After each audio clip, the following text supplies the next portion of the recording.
Good morning, first year commerce and arts. This is the economics part 8 lecture, pre-independence Indian economy का 4. Last 3 lecture में पहले में हम लोगों ने एग्रीकल्चर सेक्टर देखा, दूसरे में इंडस्ट्रियल देखा और तीसरे लेक्चर में हमने 2-3 पॉइंट देखा, फॉरेन ट्रेड और फॉरेन ट्रेड के बाद डेमोग्राफिक कंडीशन एंड थर्ड और फॉरेन ट्रेड डेमोग्राफिक कंडीशन के साथ occupational structure. Now in this chapter we will discuss the infrastructure and some other points. First, we should know what is the infrastructure. तब तो हम लोग समझे कि infrastructure में क्या हुआ. इंफ्रास्ट्रक्चर क्या होता है? शायद infrastructure is the backbone of the any economy. Infrastructure all those facilities which are very essential for the development of the economy. वो सारी सुविधाएं जो इकोनॉमी के डेवलप करने के लिए होनी जरूरी हैं, सड़कें, बिजली, डैम, ये सारी चीजें हमारे इंफ्रास्ट्रक्चर में आती हैं. फिर से बोल रहे हैं, all those facility which are very essential for the development of any economy. यानी lacking of this facility no country, no economy can be developed. That is the infrastructure. अब हम लोगों ने हर सेक्टर की बात किया. अब इन्होंने हम लोग देखे कि भैया ये जो ब्रिटिशर्स थे, इन्होंने कॉलोनी के रूप में कॉलोनी कर रहे हैं, इंफ्रास्ट्रक्चर के रूप में काम किया. यहां पर भी आएगा. इन्होंने तमाम सड़कें बनाई, रेलवे की इन्हीं के रीति में शुरू हुआ. लेकिन बेटा याद रखना, भी अब कुछ डेटा देंगे किताब से, इनका मूल उद्देश्य है ये वही सड़कें बनाए, वही चीज किए जो इनके इकोनॉमी को सपोर्ट करता. जो हम माने वही रास्ते से नहीं होता है. हम बोल रहे हैं, हम नेताजी हम बोल रहे हैं हमने वो सड़क ये बनवा दिया. अरे भाई साहब, आपने सड़क वही बनवाया जो आपके घर को जाता है. आपने वो सड़क बनवाया ही नहीं जो अदर जगह जाता है. तो कहने को सड़क बना, लेकिन वो जो ब्रिटिशर्स इकोनॉमी को सूट करता था, उनके बेनिफिशियल का वही बनवाया. इंफ्रास्ट्रक्चर आते हैं थोड़ा सा कि इंफ्रास्ट्रक्चर बड़ी खराब आदत था. ट्रांसपोर्ट, कम्युनिकेशन, एनर्जी, इस सब में infrastructure like road, railway, port, water, transport, post and telegraph by the British ruler undoubtedly कुछ इन्होंने कोशिश किया. Here also the main motive of British rulers regarding the development of transport and communication facility was not to provide basic amenities to the Indian public but to subserve their colonial interest. उन्होंने road बनवाया, वही road जो port तक जाता है. Fund की कमी थी, गांव तो एकदम ध्यान नहीं दिया गया, गांव तो एकदम कचरा दलदल की स्थिति थी.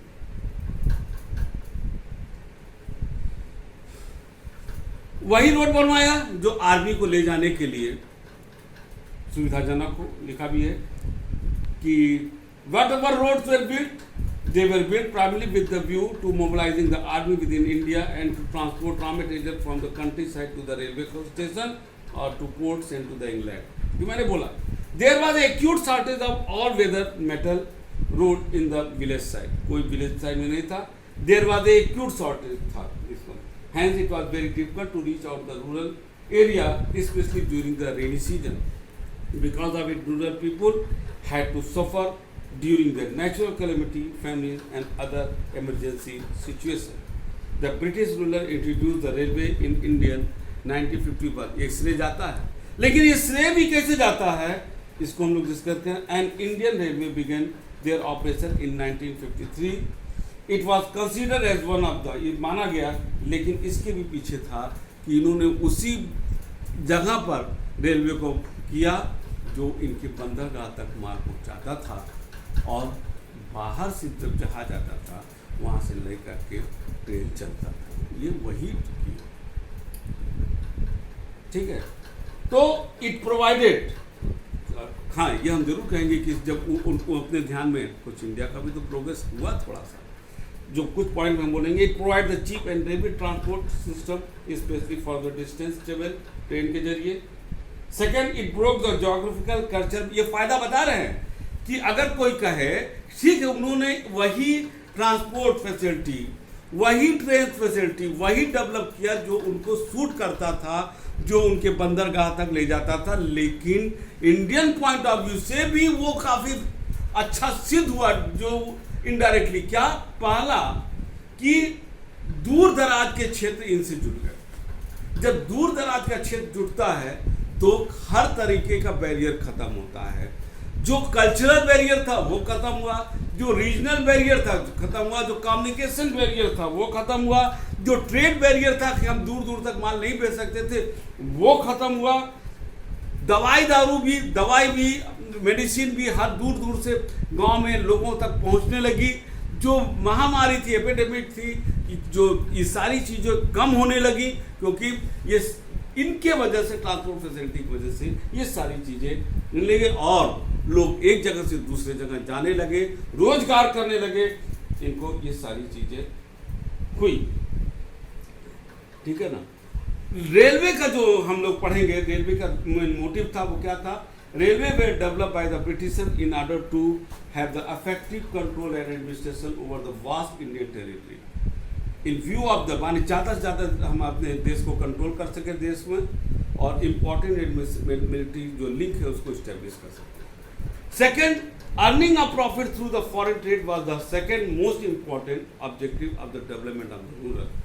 This is why they link railway with the major port, मैंने अभी बताया वो था। थर्ड ऑब्जेक्टिव क्या था? Opportunity for the profitable investment of British in India. Indian, जहाँ तक वाटरवेज की बात है, the inland waterways proved uneconomical. Indian shipping company did not succeed because too many reasons. Severe competition from the foreign shipping company. Second, the lack of support from the British rule in India. In India, a beginning of air transport was made in 1920. The progress, however, was very slow.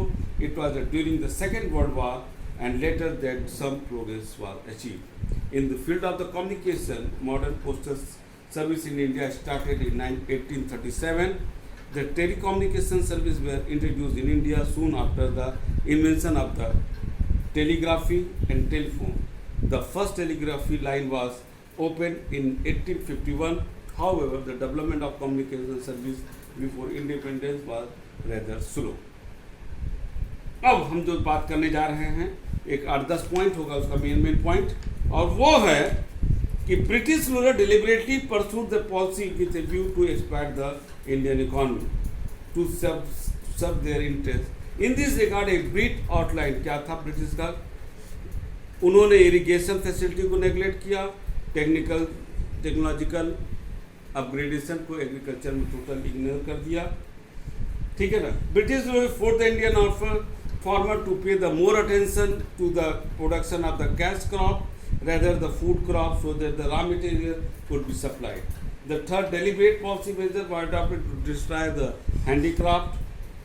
Next, no protection was provided by the Indian infant industries जो अभी हुए थे for quite a long time. जो नए industries हुए थे उन्होंने किसी प्रकार का सपोर्ट नहीं किया।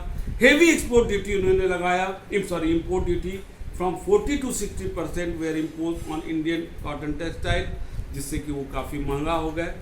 Restriction were imposed to use the Indian ship for trading goods between the restriction was imposed on the use of Indian ship. Indian ship को उन्होंने उपयोग पर restriction लगाया अपने। British government used to purchase goods for the government stores and railway, not from the Indian industries but from the British industries. वो Indian industry सामान नहीं खरीदते थे, ब्रिटिश इंडस्ट्री से खरीदते थे। Consequently, Indian industries could not develop and country's income fled away. वो भारत का जो है आमदनी चला गया इंग्लैंड में। No financial and banking institutions were promoted in the country. Unequal trade policy were adopted under the British ruler. Traders were given the government protection. Because of this, India was reduced to an exporter of primary product and importer of the British manufactured goods. This was a very pathetic situation, and that's why the reason why the India was lagging behind in comparison to the other country. Capital goods industries न खोल करके सिर्फ ये consumer goods industries खोलते थे और अपने यहाँ कैपिटल गुड्स इंडस्ट्रीज खोलते थे कि मशीन मंगा तो भैया मेरे वहाँ से मंगा। During World War, Indian industries had to work beyond their capacity to meet the increasing demand. This created a problem of wear and tear and erosion of capital assets in the economy. हमारी मशीनें खराब हुई ज़्यादा काम करने की वजह से। अब हम थोड़ा सा बात करेंगे इम्पैक्ट में। शॉर्टेज, हमारे रॉ मटेरियल का शॉर्टेज हुआ, तो पार्टीशन हमारे जो देखो कैसे हुआ। ब्रिटिशर्स ने एक डेलिबरेटली जानबूझ के भारत और पाकिस्तान का विभाजन कराया। हम यहाँ पर पॉलिटिकल क्लास नहीं लेने बैठे हैं, इसलिए हम उस पर नहीं जाएंगे रीज़न क्या था, लेकिन उसके इकोनॉमिक परिणाम क्या था इस पर चलते हैं। शॉर्टेज ऑफ रॉ मटेरियल, क्योंकि मोस्ट ऑफ दी जो हमारे यहाँ फर्टाइल एरिया था कुछ बहुत ज़्यादा पाकिस्तान में चला गया। जैसे raw material, Pakistan created a serious problem of shortage of raw material for jute mill and of Kolkata and textile mill of the Mumbai and Ahmedabad. As a result of partition, the whole fertile land under jute production went to the East Pakistan, now the Bangladesh, वहाँ चला गया। Besides this, the problem of raw material was faced by the paper mill, leather industries, some chemical industries also. Food problem, West Punjab and Sindh were known as the food generous India. As a result of partition of this Pakistan के विभाजन की वजह से consequently India had to face the problem of food crisis. Third, loss of market. Pakistan had reduced the size of market. कहाँ इतना बड़ा market था, अब छोटा हो गया, पाकिस्तान भी अलग हो गया, मार्केट भी बढ़ गया, फैसिलिटी भी बढ़ गई, खेत भी बढ़ गया, संसाधन भी बढ़ गया। Loss of wealth, the disturbance right, इतना दंगा हुआ है, लोगों के जान माल के साथ साथ संपत्ति का भी काफ़ी नुकसान हुआ, जिसका परिणाम हुआ बहुत से लोग बेघर हुए, बेरोजगार हुए, असहाय हुए। And it created adverse impact of the countries production capacity also. बेटा हम लोगों ने ये देखा कि किस तरीके से हमारे यहाँ जो ब्रिटिशर्स थे उनके एक जो पास क्या कहेंगे गैर जिम्मेदाराना और शोषण एक्सप्लॉइट करने वाली पॉलिसी के तहत इन्होंने पूरा चौपट कर दिया, जिसका परिणाम था हमारी जो ओरिजिनल इंडस्ट्रीज हैंडीक्राफ्ट था वो चौपट हुआ।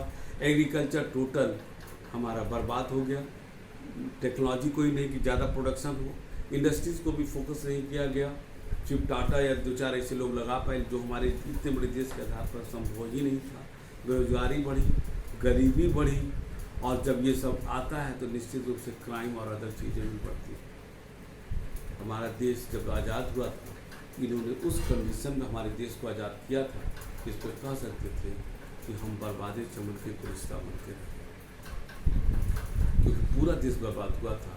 हमारे देश जब आज़ाद हुआ था तो हमारे इंडिया गवर्नमेंट आई, उसको वो देश मिला, एक खंडहर मिला, उसको ये जिम्मेदारी थी कि उस खंडहर को कैसे महल के रूप में हम डेवलप करें। ज़मीन वही, लेकिन एक नए उद्देश्य के साथ जब देश आज़ाद हुआ हमारी सरकार ने काम किया। कैसे काम किया इसको हम देखेंगे। ये प्री इंडिपेंडेंस था। नेक्स्ट क्लास आफ्टर इंडिपेंडेंस में गवर्नमेंट ने कैसे 5 ईयर प्लान को लाया देश को विकास, क्योंकि कैपिटल की कमी, लो टेक्नोलॉजी, सब कुछ हमने कहा सब बर्बाद है, कैसे गवर्नमेंट ने उसको लाया। आज हम कैसे यहाँ तक पहुँचे उसको 2 भागों में बांटेंगे, after independence to 1991 and 1991 to till. ये हमारा जो 2 सेगमेंट चलेगा क्लास का, कैसे हमारा देश विकास किया। पहला सेगमेंट में कैसे उनकी समस्याओं से निकला, अपने को इस्टेब्लिश किया, और 91 के बाद कैसे विश्व के इंटरनेशनल परिदृश्य में हमारा मार्केट आया, हमारा देश आया। ये अगला क्लास में होगा। तब तक के लिए good day and goodbye. हाँ ज़रूर जब क्लास लेंगे जो भी प्रॉब्लम होगा पूछिएगा, समझिएगा, पढ़िएगा बेटा ज़रूर, क्योंकि एग्ज़ाम आएगा इसमें से निश्चित रूप से क्वेश्चन आपको पूछे जाएंगे। पढ़ते रहिए, मस्त रहिए, सेफ रहिए। Good day and good bye.